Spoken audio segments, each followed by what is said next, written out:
Hello friend, स्वागत है आपको इस वीडियो में। दोस्तों, यह वीडियो लाभ और हानि का है और लाभ हानि में टाइप 6 को आज पढ़ेंगे। टाइप 6 में कैसा प्रश्न है देखिए, आपके सामने है।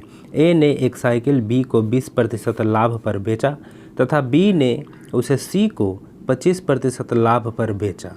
यदि सी ने उसके लिए 1500 रुपया दिया हो तो ए ने उसे कितने रुपया में ख़रीदा था। तो दोस्तों, ऐसे प्रश्न हमेशा काफ़ी महत्वपूर्ण होते हैं और इसे बनाने का काफ़ी शॉर्ट मेथड आज इस वीडियो में मैं बताने वाला हूं।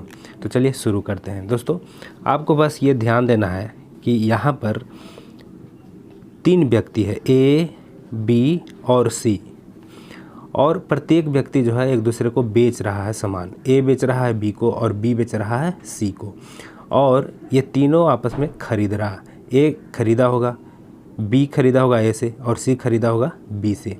तो इस तरीका का इसमें दिया गया है। तो ऐसे प्रश्न में आपको बस एक छोटा सा सिंपल सा नियम याद करना है। क्या? सी का क्रय मूल्य यानी लागत मूल्य भी कहते हैं, क्रय मूल्य बराबर ए का क्रय मूल्य गुना।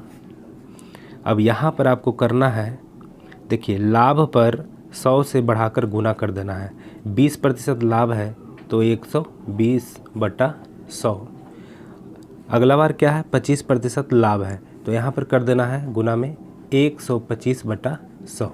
बस यही आपको करना है। यदि और सी के बाद यदि डी रहता और ये भी बेचता डी को और डी खरीदता सामान, तो इस पर भी लाभ हानि रहता तो इसमें आगे भी गुना करते। यहाँ पर यदि हानि रहता तो घटा करके लिखते, 20 हानि रहता तो 80/100 लिखते, लेकिन यहाँ पर लाभ है तो लाभ हमेशा 100 से बढ़ता है। अब बस इसी को हल कर देना है। अब यहाँ पर आपको ध्यान देना है कि 1500 रुपया क्या है। सी ने इसके लिए 1500 रुपया दिया, मतलब सी जो वस्तु खरीदा है वह कितना में खरीदा है? 1500 रुपया में खरीदा है। तो सी का क्रय मूल्य कितना हो जाएगा? 1500। और यहाँ पर ए का क्रय मूल्य हो जाएगा। तो ए ने उसे कितना में ख़रीदा था तो ए का मिल जाएगा। चलिए इसे आप छोटा कर लीजिए, 20 छक्का 20 से, अब 20 बचे 100, 25 बचे 25 से और 25 चौ 100। इस तरह से 3 दूना के 6 और 2 दूना के 4, 5 से 5 कट जाएगा, मतलब 3/2 बचा, 3/2 बचा। अब ये ऊपर में तो काट ही सकते हैं, यहाँ से 3 से 5 तिया के 15, 500 से कट गया। तो ए बराबर हो गया 5 दूना के 10, मतलब 1000 रुपया। 1000 रुपया किस ऑप्शन में है? ए में है, तो ए इसका आंसर हो जाएगा। तो दोस्तों, ऐसे प्रश्न को बस ये छोटा सा मेथड से बना सकते हैं।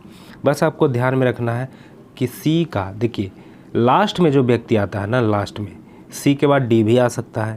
तो यहाँ पर लास्ट व्यक्ति का क्रय मूल्य बराबर ये पहला व्यक्ति का क्रय मूल्य में ये सीधे गुना हो जाता है।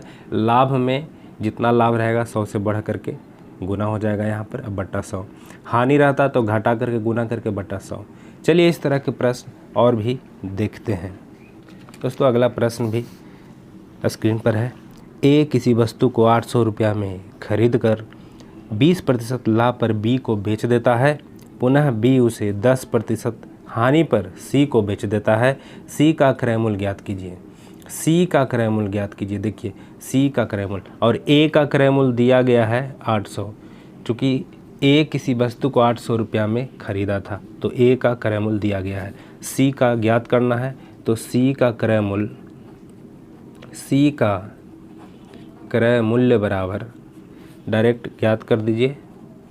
यहाँ पर ए का क्रय मूल्य गुना, ये तो डायरेक्ट गुना होगा। अब लाभ है तो 120 हो जाएगा ना, 120/100 गुना।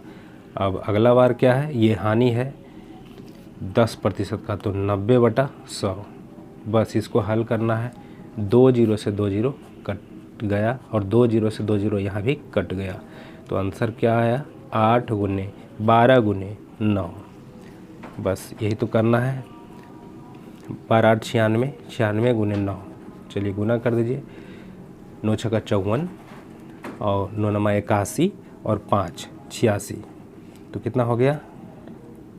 इतना हो गया। और दोस्तों यहाँ पर इतना आंसर आ रहा है, ऑप्शन में कौन सा है देख लीजिए, ये ऑप्शन में लग रहा है, लेकिन एक जीरो कम गया है। यहाँ 800 के जगह पर 8000 हो जाएगा, इसीलिए एक जीरो कम रहा है। यहाँ पर 8000 आएगा तो यहाँ पर एक जीरो आ जाएगा। आंसर सी होने वाला है। तो ये लिखने में मिस्टेक हो गया था। चलिए कोई बात नहीं, चलते हैं अगले प्रश्न की ओर। तो दोस्तों अगला प्रश्न ये रहा, यदि ए ने एक टेबल बी को 20% लाभ पर बेचा तथा बी ने उसे सी को 25% लाभ पर बेचा, यदि सी ने उसके लिए 3000 दिया हो तो ए ने उसे कितना रुपया में ख़रीदा था। ए ने उसे कितना रुपया में ख़रीदा था। अब देखिए सी का 3000 यहाँ पर दिया गया है, मतलब सी का क्रय मूल्य 3000, तो सी का क्रय मूल्य 3000 बराबर ए का क्रय मूल्य पता नहीं है, तो ए का क्रय मूल्य में डायरेक्ट गुना होता है। लाभ यदि है तो जोड़ करके 100 से भाग दीजिए, हानि है तो घटा करके, यहाँ भी लाभ यहाँ भी लाभ। चलिए 125/100। देखिए यहाँ पर 25% लाभ था तो 125/100 किए, है ना। 20% का लाभ था 120/100। लेकिन आपको ये याद रखना है कि हमेशा ये पहला वाला जो व्यक्ति होता है ना, उसी में ये डायरेक्ट गुना होता है, और जो लास्ट वाला व्यक्ति है उतना बराबर ये होता है। मतलब लास्ट वाला व्यक्ति का जितना भी क्रय मूल्य है वह पहले लिखाएगा, उतना बराबर में जो है ए का जो पहला व्यक्ति है वह जितना में ख़रीदा है उसमें डायरेक्ट जो है लाभ पर ये ऐसे इस तरह से गुना होगा। हानि रहता तो घटा करके गुना करते। चलिए इसको हल कर दीजिए। 20 छक्का 20 से 20 पचे 100, 25 पचे 25 से 25 चौ 100, इस तरह से 5 से 5 कट गया। इसको से डायरेक्ट यहाँ पर काट सकते हैं। 6 पचे 30 2 जीरो। चलिए अब यहाँ इससे ये डायरेक्ट गुना हो जाएगा। ए बराबर 520, 520 पर 2 जीरो, ये आंसर आ गया। सी में है तो सी इसका आंसर होने वाला है। तो इस तरह से ऐसे प्रश्न को बना सकते हैं। चलिए अगले प्रश्न की ओर चलते हैं। तो दोस्तों अगला प्रश्न आपके सामने है।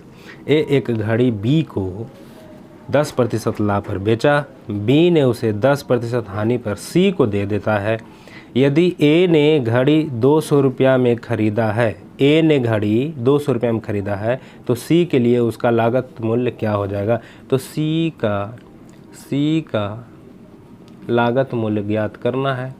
तो ए का लागत मूल्य तो दिया हुआ है 200 रुपया, तो 200, ए का लागत मूल्य में डायरेक्ट आप गुना कर दीजिए। 10% लाभ है तो 110/100, और फिर से 10% हानि है तो 90/100, 90/100, यही तो है, बस यही तो है। इसको हल कर दीजिए। चलिए 2 जीरो से 2 जीरो ख़त्म, 100 तो गया। अब इससे आप काट सकते हैं, 50 से कट गया। अब यहाँ से ये भी कट गया। 18 पचे 90 होता है, 18 पचे क्या होता है 90 होता है। अब 18 11 में गुना कीजिएगा, 18 कम 18 और 18 1 19, 198 रुपया, 198 रुपया डी में है। तो इसका आंसर कितना हो गया, डी हो गया। तो दोस्तों इस तरह के प्रश्न को आप इस ढंग से बना सकते हैं। बिल्कुल ईजी मेथड है, आसान मेथड है। तो यह वीडियो आपको ज़रूर पसंद आया होगा, मैं ऐसा आशा करता हूँ। चलिए मिलते हैं अगले वीडियो में किसी खास ट्रिक को लेकर।